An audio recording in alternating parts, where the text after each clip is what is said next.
कहते हैं भूत प्रेत हमारी इस दुनिया में हमारे साथ रहते हैं, लेकिन हमें दिखाई नहीं देते और कभी जाने अनजाने में हमारा सामना उनसे हो जाता है, जिससे हमारी अकल दंग रह जाती है।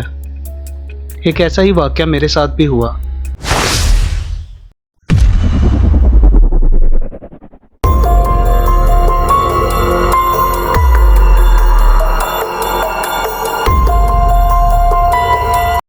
ये कुछ साल पहले की बात है।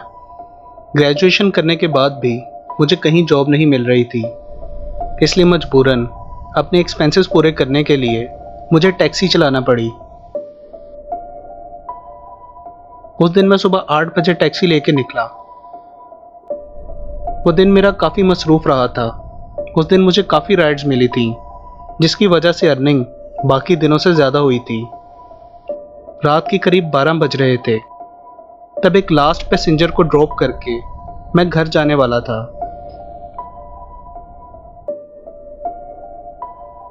मेरी आंखें नींद से बंद हो रही थीं। तभी अचानक मैंने कुछ ऐसा देखा जिससे मेरी आंखें खुली की खुली रह गईं। सड़क के किनारे एक लड़की खड़ी थी, जिसकी गर्दन पर एक बहुत गहरा कट लगा था और गर्दन से खून बह रहा था, लेकिन उसका चेहरा बिल्कुल रिलैक्स था, मानो जैसे उसे बिल्कुल भी दर्द ना हो रहा हो। उस लड़की ने मुझे रुकने का इशारा किया तो मैं फौरन रुक गया। उसकी गर्दन का जख्म देखकर मैं बहुत ज़्यादा परेशान हो गया था। मैंने कहा, आपको कहाँ जाना है? आपका जख्म काफ़ी गहरा है, क्या आपका कोई एक्सीडेंट हुआ है? उस लड़की ने जवाब दिया, मुझे मेरे घर पहुँचा दो। मैंने कहा, आपको घर नहीं बल्कि हॉस्पिटल जाना चाहिए, आपकी हालत काफ़ी ख़राब है, मैं आपको हॉस्पिटल ले चलूं? उस लड़की ने कहा, जितना बोला है उतना करो, मुझे मेरे घर पहुंचा दो। ये कहकर वो अचानक से गाड़ी में बैठ गई। मेरे पास अब उसे ड्रॉप करने के अलावा कोई चारा ना था, इसलिए मैंने गाड़ी स्टार्ट की और पूछा, कहाँ है आपका घर? उसने मुझे एड्रेस बताया और मैं तेज़ी से गाड़ी चलाने लगा। वो रास्ता मेरी ज़िंदगी का सबसे मुश्किल रास्ता था। मैं घबराया हुआ था, ये सोचकर कि इस लड़की को कुछ हो गया तो मैं पुलिस को क्या जवाब दूंगा, और उसकी हालत ऐसी है कि मैं उसको बीच रास्ते पर भी नहीं छोड़ सकता। इसी कश्मकश में उसका घर आ गया और उसने टैक्सी रुकवाई और सामने वाले घर का दरवाज़ा बिना नॉक किए हाथ के दबाव से खोलकर अंदर चली गई, मानो जैसे किसी ने घर का मेन डोर ऑलरेडी उसके इंतज़ार में खुला रखा हो। मैं बाहर टैक्सी के पास ही इंतज़ार करता रहा, लेकिन काफ़ी वक्त गुजरने के बाद भी उस घर से कोई बाहर नहीं आया। मैं उस घर की तरफ बढ़ा और दरवाजे पर नॉक किया।